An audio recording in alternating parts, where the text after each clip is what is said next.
Check, check. ¿Sí se escucha? Sí. Okay, muy bien.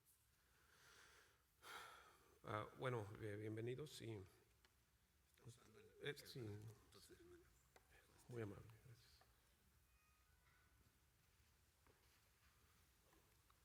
gracias. Vamos a mirar lo que a poner toda la atención posible porque este día no se repite y posiblemente a uno de ustedes jamás lo vaya a mirar.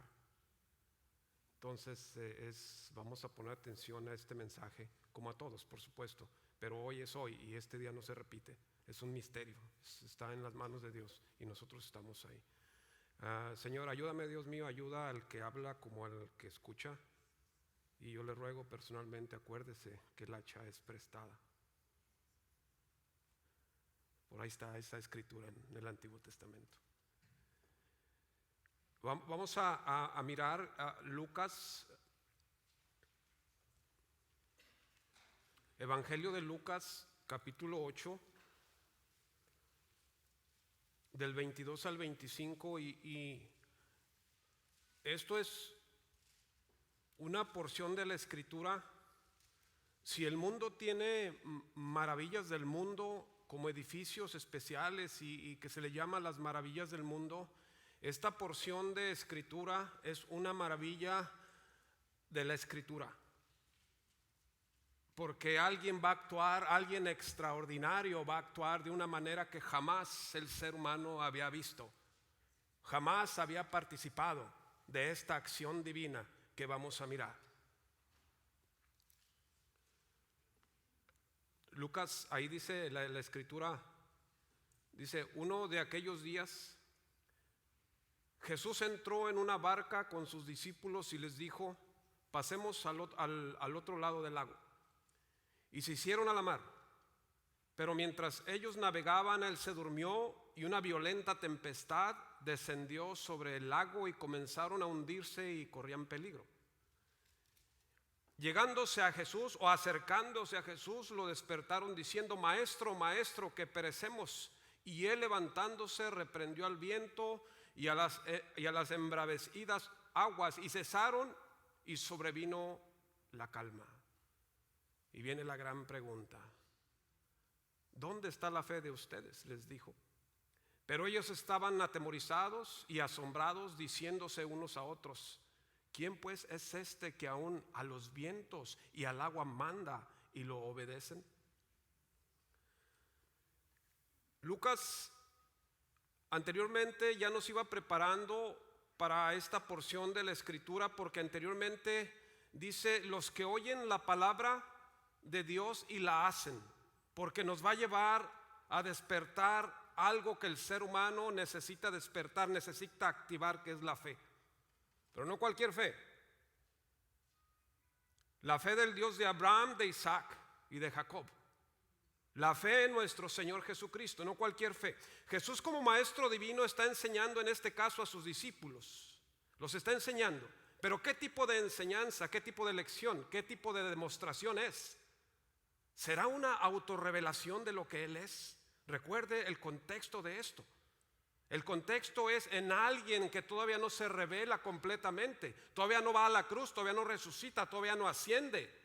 Nosotros sabemos esa información, ellos todavía no. Su enseñanza anterior fueron palabras. En esta porción es acción, es actividad, es demostración de poder identificado como divino. Se identifica como divino. Alguien extraordinario está hablando, alguien extraordinario fuera de lo normal, fuera de lo ordinario entre nosotros, está entre nosotros y está actuando, va a actuar, va a decir.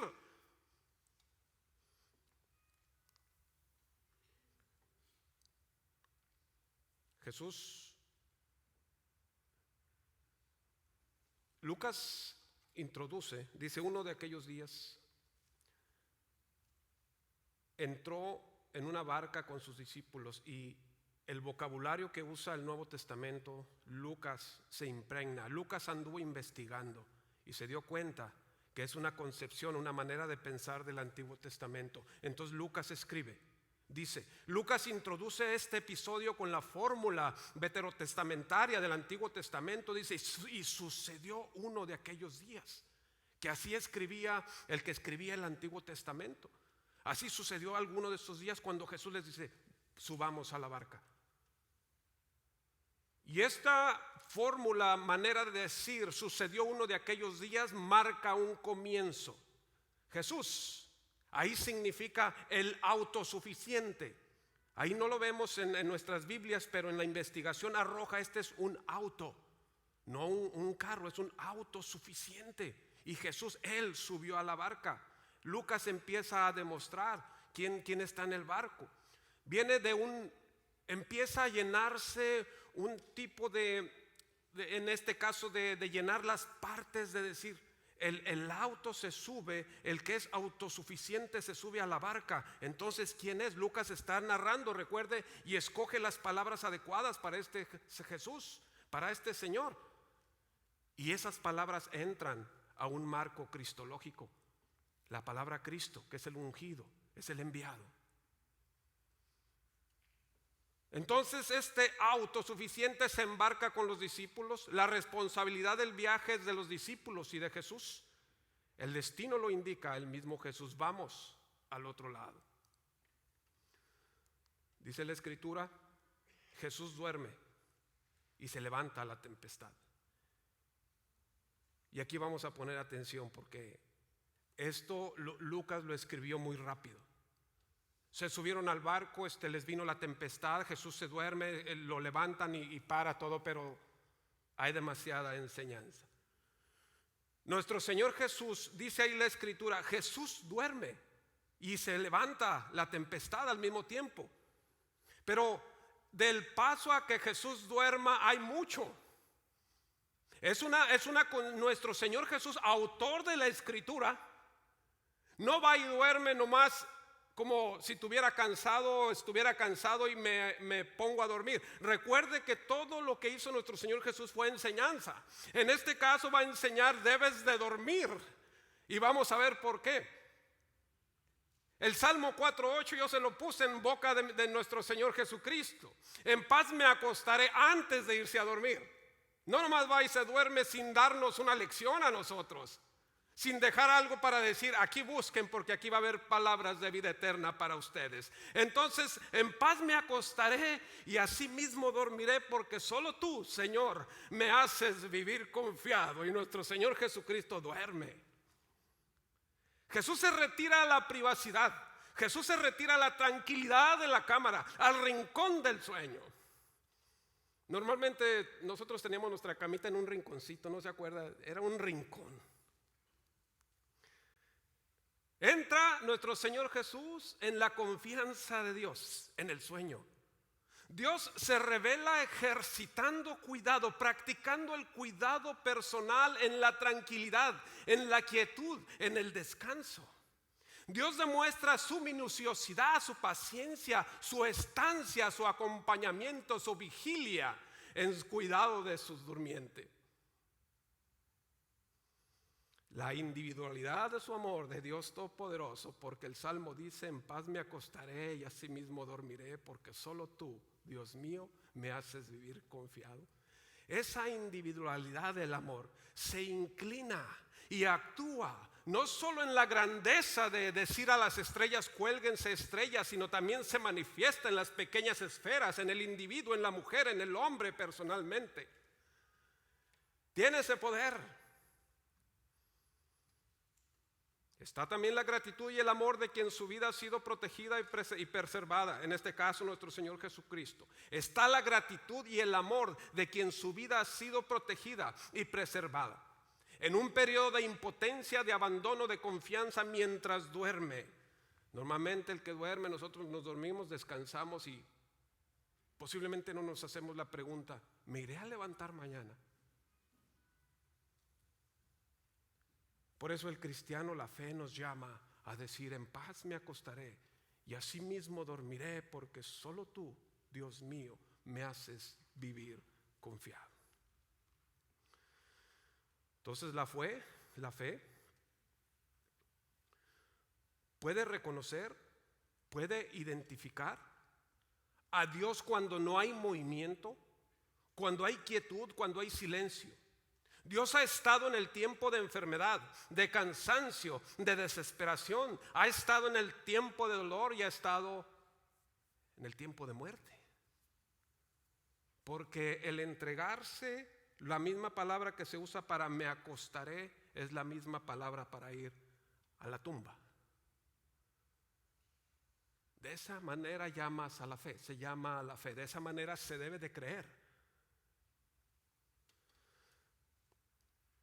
Dice en una ocasión, hablando de fe, hablando de desesperación, de dolor, de muerte,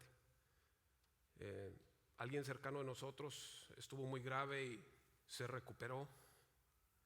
Y el hijo de aquí fue contento porque se iba a recuperar y mandamos cositas, ya sabe, una pijama, algo, porque se va a recuperar alguien que estuvo muy grave. Entonces, pero se recibe la llamada que uno nunca quiere recibir en la noche y se comunica conmigo y dice: mi mamá ha muerto, la que pensamos que se estaba recuperando. Y yo me quedo en shock. Y él me dice, pero en un llanto: dime algo. Esto salió de mis bocas: has entrado a la sala de la soberanía de Dios. Él da, Él quita, sea su nombre bendito. También dice la Escritura: porque tú, Señor, has hecho como has deseado. Entonces, no porque hay silencio alrededor de nosotros, no porque no vemos actividad, no significa que Dios no nos está acompañando. Si nos está acompañando de acuerdo a la etapa que estamos viviendo. Si es tiempo de silencio, hay que aprender.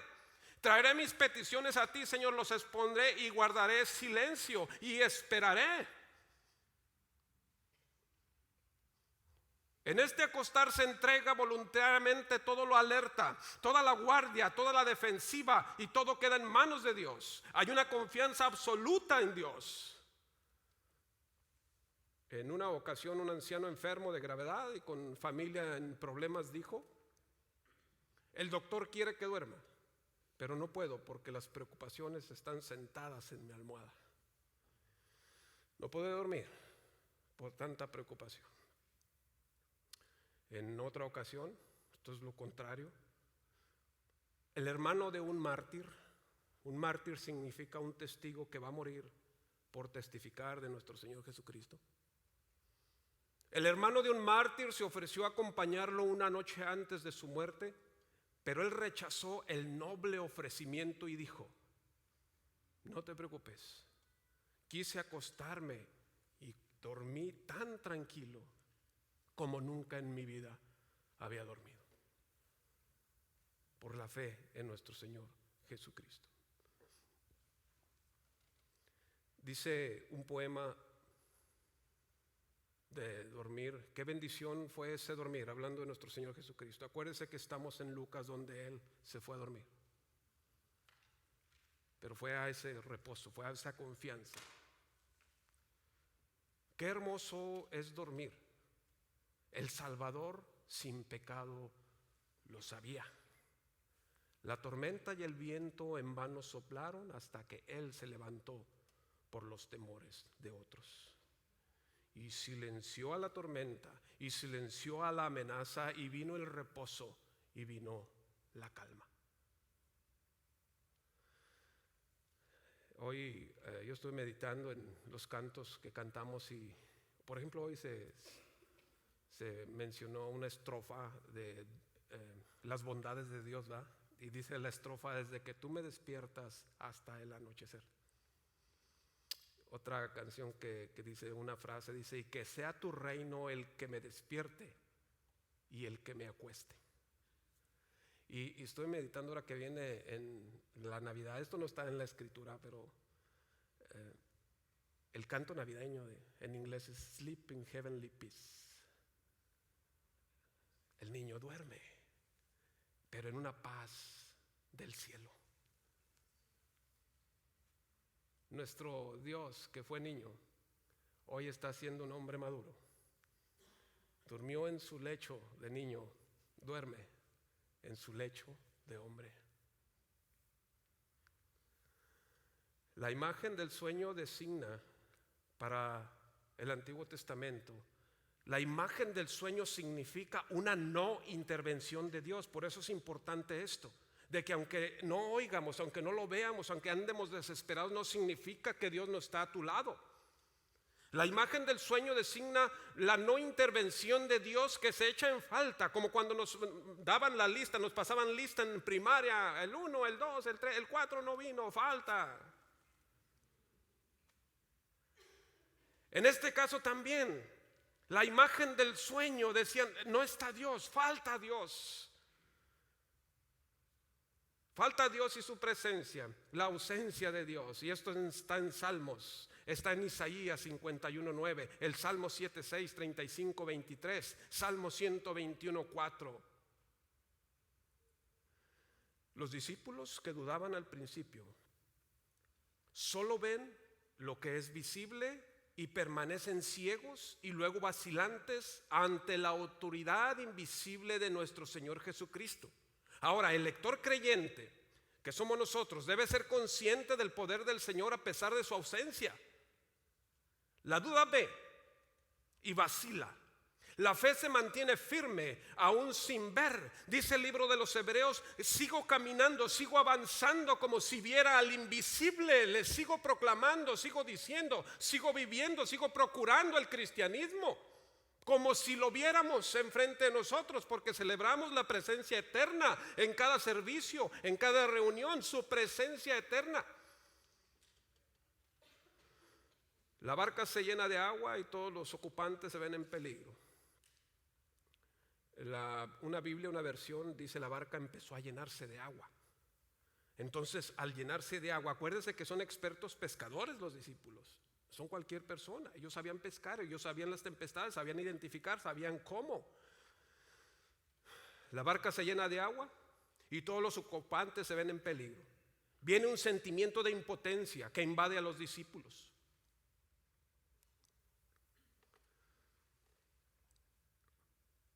Dice la Escritura, y llegándose a Jesús, dice, llegaron a Jesús, acercándose a Jesús. Lo despertaron diciendo, maestro, maestro. Dice,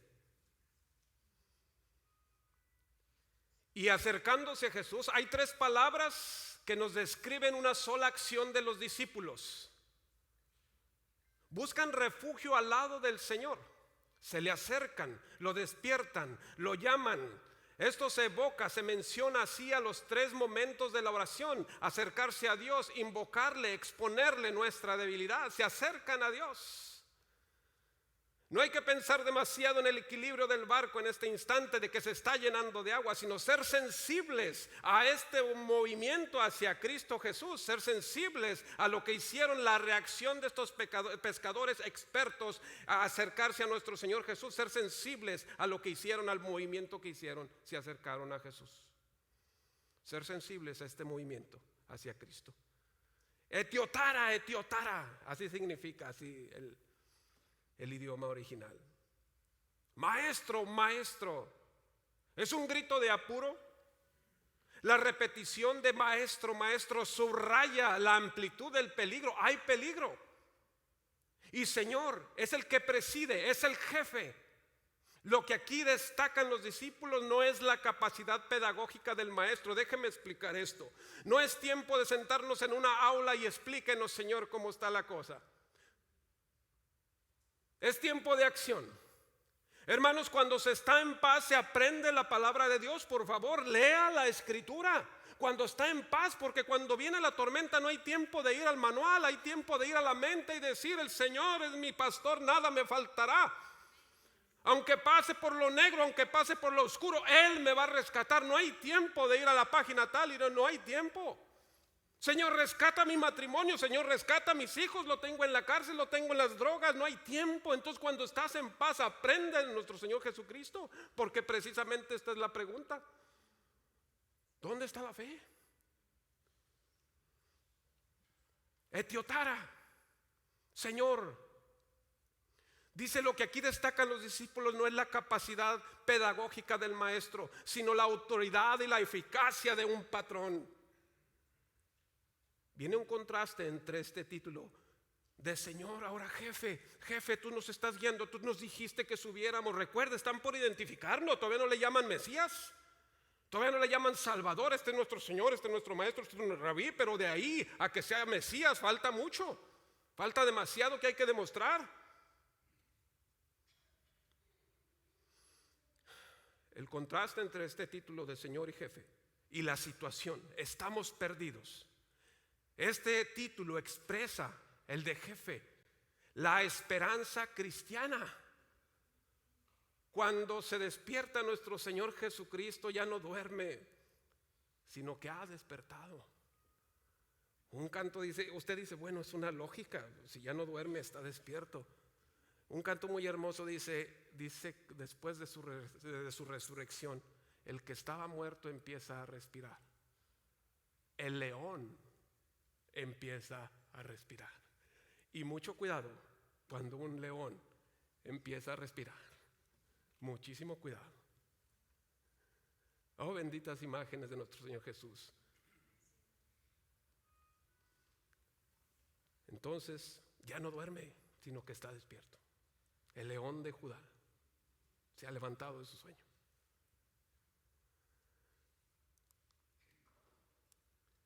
Ahora los discípulos, viene una reprensión.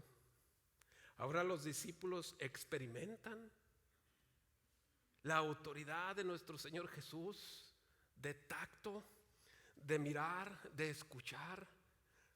A los niños chicos desde babies se les enseñan sus 5 sentidos. Debes de saber oler, de saber ver, de saber escuchar, saber tocar. Ellos están viviendo en estos 5 sentidos una esfera divina. Están disfrutando de la presencia de nuestro Señor Jesucristo, actuando de esa manera. Ahora los discípulos experimentan su autoridad de nuestro Señor Jesús y su poder sobre los elementos que lo obedecen. Lo obedecen los elementos, su palabra rompe la coalición, rompe el ataque, rompe el peligro, rompe las amenazas de los vientos y del agua. Y la palabra es la que tenemos nosotros, hermanos, es viva y eficaz, más cortante que toda espada de 2 filos, que penetra hasta la mente y discierne las intenciones del corazón. Su palabra está en nuestras manos. En una ocasión fui a visitar una persona con cáncer terminal. Tocamos a la puerta y nos dicen, pásele, pero le acabamos de poner la droga tan fuerte que les ponen la gente que ya están desahuciadas. Pásele, no los va a escuchar, pero pásele. Lo cual me acerco a ella, yo sé el poder de la Escritura. Y le digo a su oído, yo sé que me escucha. Mire, Jesús murió por sus pecados. Y repite esta oración conmigo. Señor Jesús, yo te acepto como mi Señor y Salvador. Ya sabe la oración del pecador. Y amén. Y la moribunda empieza a llorar. La que no escuchaba empieza a llorar. Hermanos, el último sentido que muere de nuestros cuerpos es el oído. Es el último que se apaga. No deje de hablarle al que ya le dieron su último día de vida, por favor. Nuestro Señor Jesucristo usa la palabra, usa su palabra. Tempestad y naufragio evocaban el poder del mar. Una de las formas bajo las que se confesaba su fe en la victoria de Dios sobre el mar y de las aguas. Así decían, si nuestro Dios tiene la victoria sobre esta tempestad, sobre las aguas, entonces tiene su poder. Lo que sigue no es la inmovilidad de nuestro Señor Jesucristo. Lo que sigue no es la inmovilidad de la muerte, porque dice, y vino la gran calma. Marcos nos dice, y viene la gran calma cuando Él habló, cuando Él les ordenó a las aguas, a la tempestad que callaran. Viene la gran calma. Lo que sigue no es una inmovilidad de la muerte, esa calma no es de muerte, sino la calma de la paz.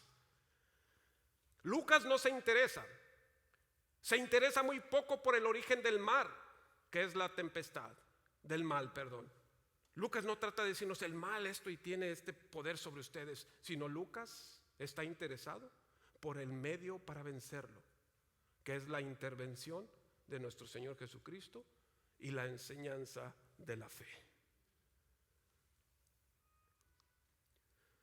viene la gran calma y viene la gran pregunta.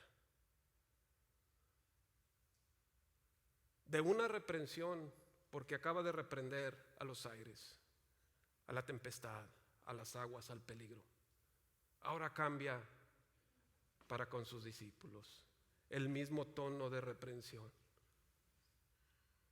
Hermanos, no hay mejor cosa que caer en manos de Dios para una reprensión, para una disciplina. Por favor, es lo mejor que le puede pasar.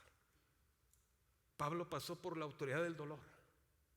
Pablo pasó por la autoridad de haber sido dado muerto varias veces, azotado, encarcelado, pasó naufragios, pasó hambres, pasó desvelos. No hay mejor cosa que estar en la reprensión divina. Al varón yo le digo, yo soy varón, y hubo momentos donde yo acarreé dolor a mi casa en vez de traer pan, y lo mejor que me ha ocurrido ha sido en caer en las manos de Dios. Y David lo dijo cuando pecó.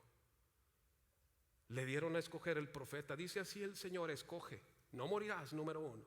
Escoge, hay 2 castigos: o caes en manos del enemigo o caes en manos de Dios. Y David rápido dijo: es mejor caer en manos de Dios, porque Él me va a restaurar, porque Él, si da el golpe, lo va a curar y el enemigo va a destruir. Entonces, de una reprensión, Jesús vuelve hacia ellos, se voltea hacia ellos. El Mesías que salva y que exige mantiene despiertos a los discípulos con una pregunta. El cristianismo es exigente, dicen por ahí. Es que acá exigen esto, es que acá exigen lo otro. Señores, el cristianismo sí exige, porque es una maravilla que no podemos entrar a medias. Es como si a los músicos les dijera: ellos están en su tiempo. Música es el arte de escuchar sonidos y silencios en un tiempo, y que yo llegue a cantarles a media hora y ellos me van a decir: no, señor, no puede entrar a la hora que usted quiera, ni en el tono que usted quiera. Aquí se exige una manera de cantar, una manera de tocar. El cristianismo, de la maravilloso que es, exige cierta manera de vivir, cierta manera de dar, cierta manera de aportar, cierta manera, porque nada es de nosotros. Y entonces resulta que es más de bendición dar que recibir.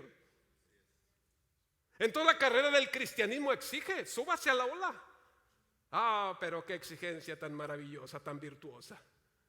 A Pablo le querían dar una colecta a una iglesita que no tenía dinero. Dice ahí las epístolas: una iglesita, él va y los visita y luego se mueve, y esta iglesita que no tenía dinero manda dinero. Y Pablo dice: no. Ustedes, yo sé que no tienen, no manden. Y ellos mandan una reprensión diciendo: hey, la maravilloso que es el evangelio, queremos ser parte de esto. Oh Señor. Entonces este Cristo, el Mesías que salva, los ha salvado. El Mesías que exige, mantiene despiertos a los discípulos con una pregunta: ¿qué pasó con su fe? ¿Dónde está la fe de ustedes? La indicación es en todo tiempo. En todo tiempo. El militar que está en guerra jamás se quita el casco. En guerra no se quita el casco, se lo pone todo el tiempo. La armadura de Dios jamás se quita. Efesios capítulo 6 no se quita. Decir: ok, ahorita me voy a quitar el casco y ya. No, uno duerme con ella, la armadura de Dios, y se levanta con ella. No hay tiempo. No hay un lapso de descanso espiritualmente. Pero qué maravillosas victorias empezamos a mirar.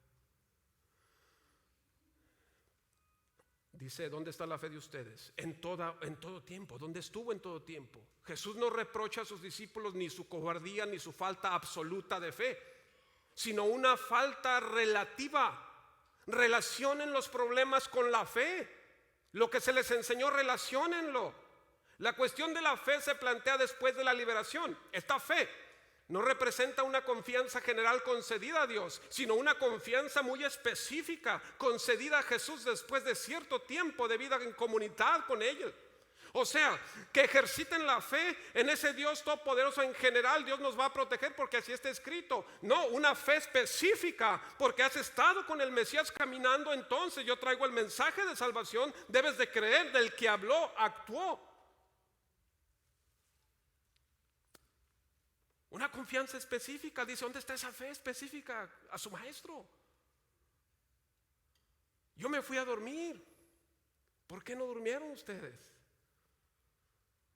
Esta confianza específica concedida a Jesús después de cierto tiempo de vida comunitaria con Él. Han estado con Él. Los discípulos deberían de haber creído que Jesús, aún dormido, no se olvidaba de ellos. Y dice Lucas, cuando el Hijo del Hombre venga, hallará fe en la tierra. Dice Lucas 18:8.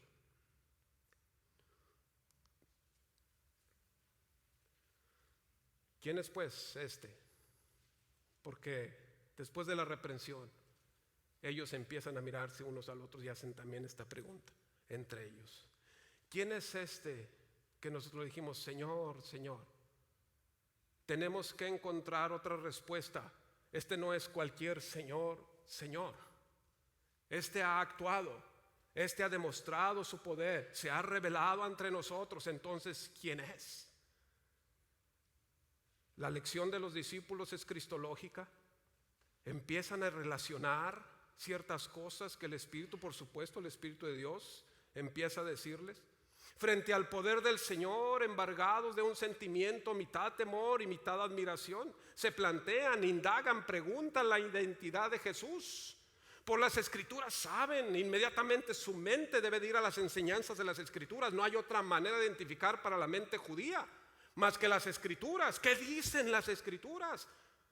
A Herodes le plantearon los sabios que llegaron al recién nacido. Venimos a buscar un recién nacido. Y el rey dice, tráiganme a los escribas. ¿Qué dicen las Escrituras de esta promesa de un niño? La autoridad de las Escrituras. Dice, por las Escrituras saben que Dios puede pronunciar una palabra tan grande, tan operante, tan poderosa, tan divina, como dueño, como creador. Solo Dios, ellos saben. Decía Jonás, soy hebreo y temo al Señor Dios del cielo, porque también estaba en una embravecida, un mar muy embravecido, porque le llevaba la contra a Dios. Y dice Dios, no te vas a encontrar conmigo. Y inmediatamente los demás marineros le preguntan, dinos quién eres, de qué pueblo eres, cuál es tu Dios. Y esta es la respuesta de Jonás, soy hebreo, temo al Señor Dios del cielo, que hizo el mar y también hizo la tierra. Arrójenme y todo se va a arreglar. Oh, qué maravillosa fe. Y le llevaba la contra a Dios, mas sin embargo sabía a quién le servía. Pablo dice, yo sé a quién le sirvo. En el Salmo 104, 1 al 7 y Nahum 1 al 4. En el principio dice la Escritura, hermanos, Dios creador separó las aguas.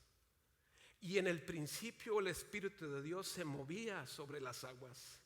Y el Hijo caminó sobre y calmó las aguas. El Padre creador, el Hijo, el Espíritu Santo moviéndose y el Hijo actuando. Oh, una maravilla de nuestro Señor Dios que nos deja mirar su estancia en este mundo. Entonces, esto se llama una epifanía, porque contiene una doble intención. Por eso le dije, esto es una maravilla de escritura. Esta es una maravilla para disfrutar cada palabra. Es una epifanía porque contiene una doble intención. Es la salvación de los discípulos y la aparición misteriosa del Señor demostrando poder. Con su despertar y con su intervención poderosa, Jesús revela una parte de su identidad. El Señor de la iglesia, se dan cuenta los discípulos, este Señor no nomás es Señor de nosotros, discípulos de Él, es un Señor del cosmos, del universo. Tiene el poder de decirle a la tormenta calma. Empiezan a identificarlo a nuestro Señor Jesucristo. En esta parte de la Escritura se crea una armonía a propósito. Hay una armonía entre la cristología, títulos que solo le pertenecen a Jesús. En una ocasión, una pareja tiene un hijo y llevan al hijo a ponerle nombre y el nombre que escogieron es, queremos ponerle Cristo. Y el juez dijo, no, Cristo nomás hay uno. y no permitió que se le pusiera. Los títulos de nuestro Señor Jesucristo son cristológicos, solo a Él le pertenecen. Y la pregunta que se hacen ellos no nos dan la respuesta. Nada más se quedó en la gran pregunta, pero la pregunta es la que nosotros conocemos. Entonces, esta narración nos indica que no es posible definir a Cristo fuera del lenguaje de la fe, y que no hay fe activa fuera de la relación con Jesús elevado a la gloria. Si no hay relación con Jesús, no hay fe, no se puede activar. Adelante, dale la bienvenida al Señor a tu vida para que comience, para que se active la fe en ese Dios todopoderoso que tiene la autoridad de perdonar la carga tan pesada que el ser humano sigue arrastrando, que es el pecado, y ser libre. Un compañero de trabajo hablándole yo de esto y se quedaba como que sí, que no. Le digo: no tengas miedo de recibir poder, no tengas miedo, acércate. A otros compañeros de trabajo les hablé de la Biblia y les regalé 2 Biblias, eran 4 personas, pero de esos 4 le tocó una Biblia y el otro se la intenta quitar y la abraza más fuerte, y el otro le dice: hey, dame esa Biblia, tú ni siquiera sabes leer. Ni siquiera sabes leer. Entonces, cuando se encuentra la fe, mis hermanos, es como el reino de Dios se puede comparar con un tesoro escondido en el campo, dice la Escritura. Un día un hombre encontró el tesoro y lo escondió allí otra vez. Estaba tan feliz que fue y vendió todo lo que tenía y compró ese terreno. Cuando eres impactado con el Evangelio, debe de ocurrir algo. Dijo el eunuco: ¿qué impide que yo sea bautizado? Y Felipe le dijo: si usted cree, puede. Y la respuesta fue: creo que Jesucristo es el Hijo de Dios. Ese es el mensaje que Jesús trató, que Jesús enseñó durante toda su estancia, porque Él va a morir por nuestros pecados. Para terminar, ahí en Romanos 4, 23, 25.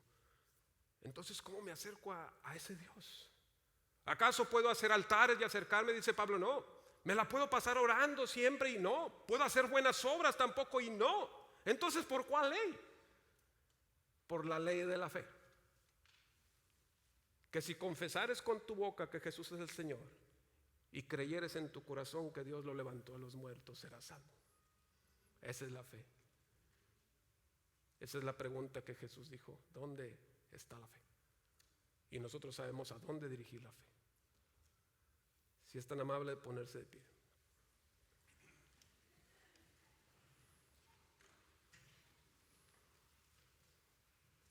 Y con permiso del pastor voy a orar, y los hermanos que ayudan a orar pasen, por favor. Y a los varones, les digo varones porque yo batallé en acercarme al Evangelio, porque yo decía: yo no necesito nada. Yo les hago esta invitación: jamás, posiblemente jamás te vuelva a ver, o ni tú a mí.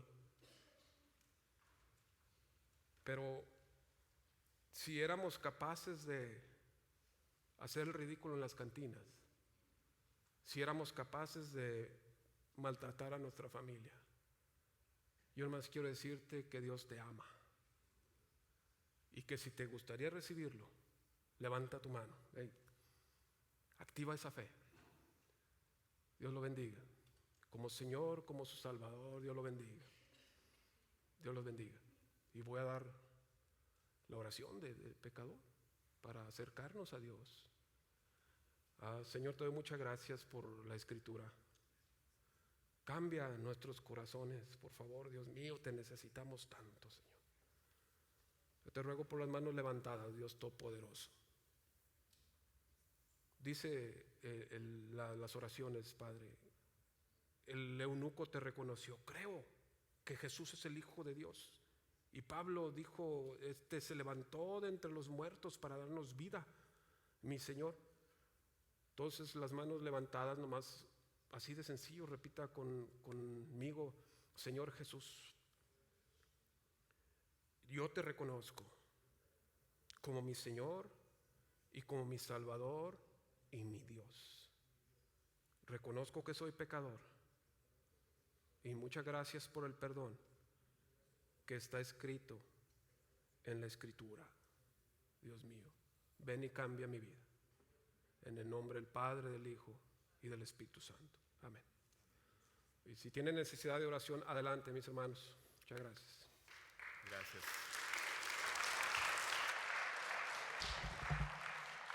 Antes de irnos, se me olvidó darles un anuncio importante, dado que estamos haciendo algunos cambios en la distribución de la Santa Cena y también las ofrendas. Los sugieres me han pedido, por favor, a partir del próximo domingo necesitamos que ya no suba gente arriba. Aquí tenemos suficientes asientos. Solamente casos especiales, hablen conmigo. Hay una persona que tiene un daño en la columna, necesita estar caminando. Ella va a estar arriba. Esposo o esposa de de personas que trabajan allá arriba en el sonido y los que trabajan allá arriba en el sonido. Entonces les voy a suplicar, a partir del próximo domingo respeten las cadenas de las escaleras y todo el mundo aquí abajo, porque así también nos podemos ver las caras, saludarnos, bendecirnos y facilitamos el trabajo también a los voluntarios de hospitalidad. Que Dios les bendiga a todos. Salude a alguien, por favor, denle una sonrisa a alguien. Y en el área de picnic vamos a tener pan y café. Por favor, si usted tiene un donativo para lo de Ensenada, los pavos, acérquese con mi esposa, Rocío Reyes o Ramón Flores. Y la mesa con los angelitos y las cajitas de la Navidad están en una mesa afuera. Si usted